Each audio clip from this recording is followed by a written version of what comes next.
Hi friends, எல்லாருக்கும் காலை வணக்கம். இப்போ தான் ஆடை பற்றிட்டோம். ஆடை பற்றி இப்போ தான் மேய்ச்சலுக்கு கொண்டு போய்க்கிருக்கேன். காலையிலேயே பயங்கரமான மேகமாக இருக்குது. இந்நேரம் மழை வரும்னு சொல்ல முடியாது. இன்றைக்கி ரொம்ப கஷ்டமாக தான் இருக்கும். இன்ன வரைக்கும் வெயில், செம்ம வெயில். ஆட்டை கொண்டு போய்க்கிருக்கோம். இப்போ தான் நம்ம போய் தண்ணி விட்டுட்டு ஆட்டுக்கு தண்ணி காமிச்சிட்டு அப்படியே மேய்ச்சிட்டு சாயங்காலம் எப்படியும் வர 7 மணி 6 மணி ஆயிரும். பார்த்தீங்களா, அப்புறம் ஆடு மேயுது பார்த்தீங்களா.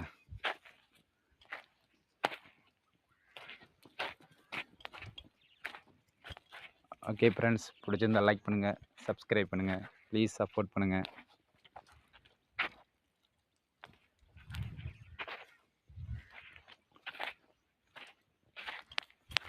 எந்நேரம் மழை வரும்னு சொல்ல முடியாது. அந்த அளவுக்கு தான் இருக்குது மேகம். சரியான மேகமாக இருக்குது. மழை வந்தாலும் நனைஞ்சிக்கிட்டு தான் மேய்க்கணும், வேறு வழி இல்லை.